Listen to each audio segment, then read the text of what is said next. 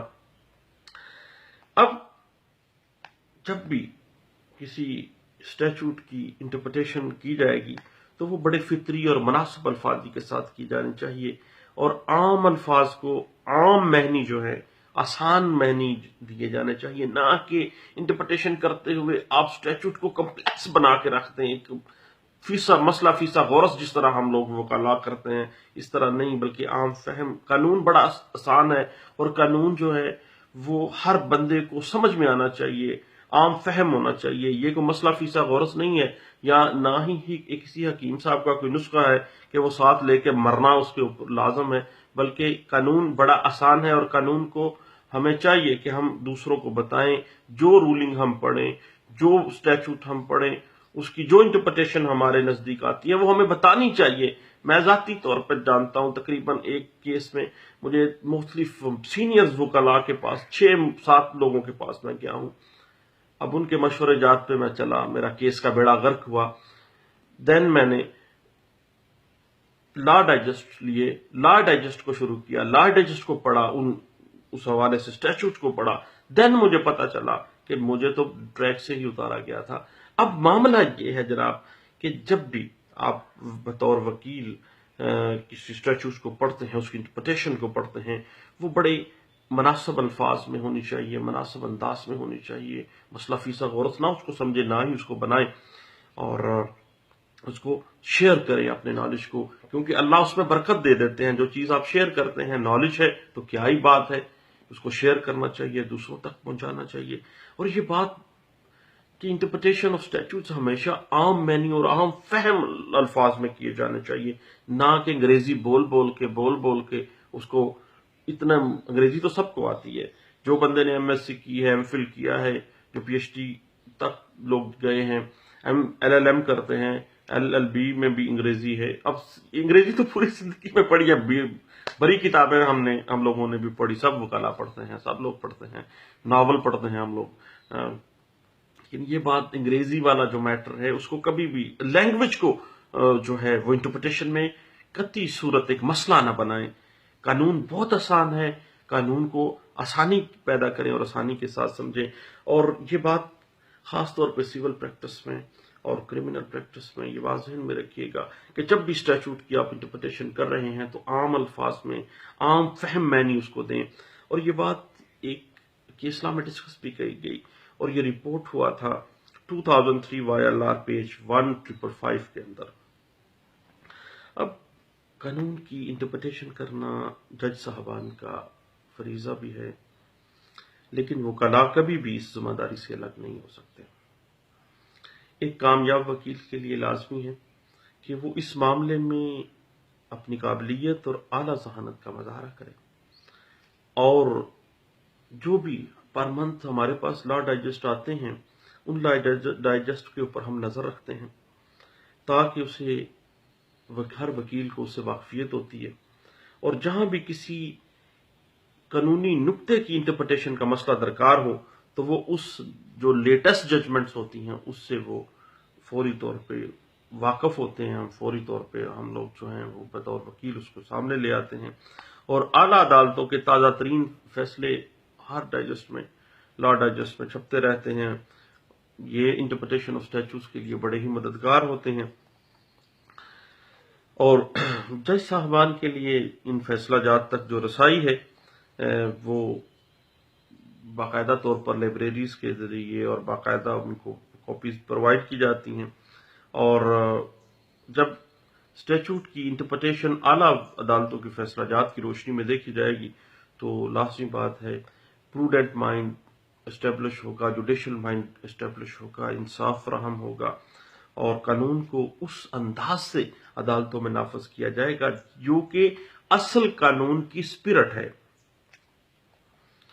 اور جس طرح سے قانون ساز ادارے کی نیت اور اس کا منشا تھا، یہ قانون اس وجہ سے بنایا گیا تھا، وہ پریویل کرے گا اور یہ بات سامنے آ جائے گی۔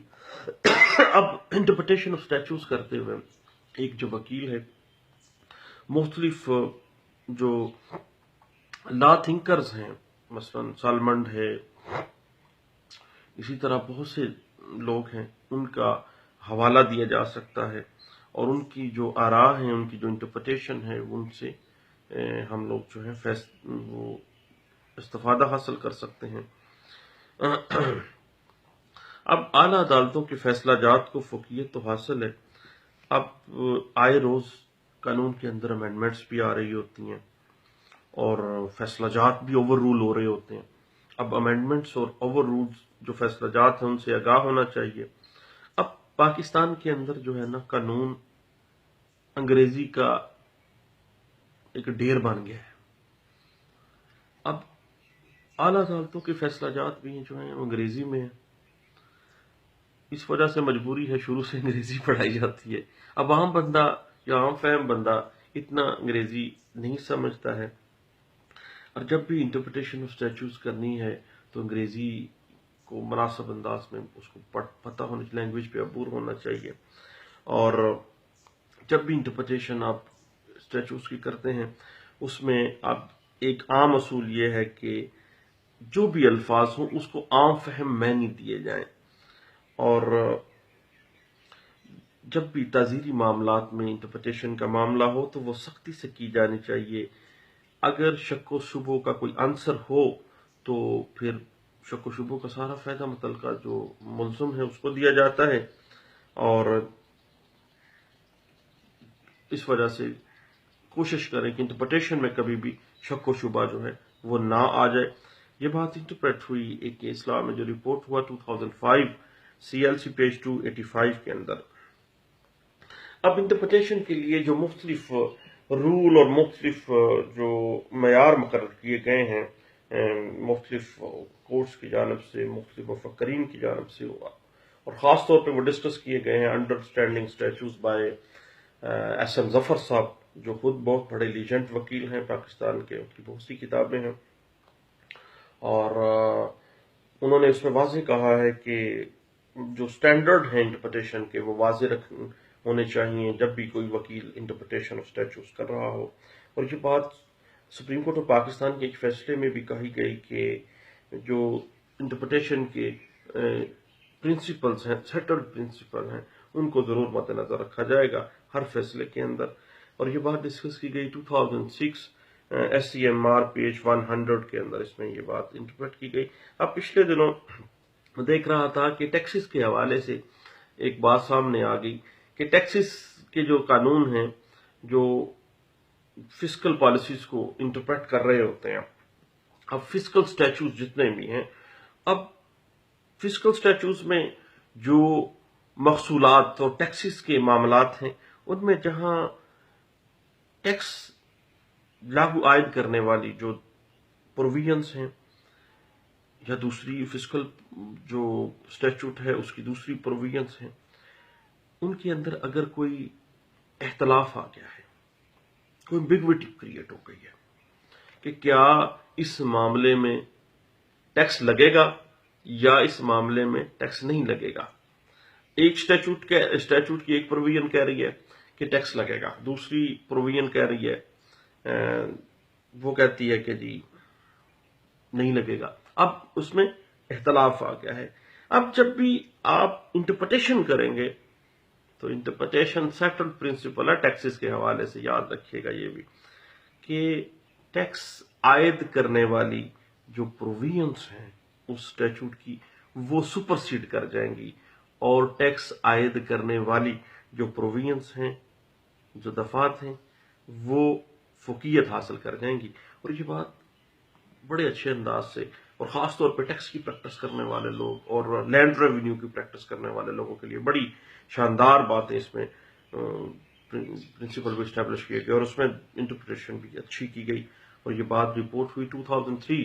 CLC پیج 513 کے اندر۔ بہت شکریہ دوستو، انٹرپریٹیشن آف اسٹیچوز ہمارا ٹاپک ہے، اس پہ بات ہوتی رہے گی۔ اللہ حافظ۔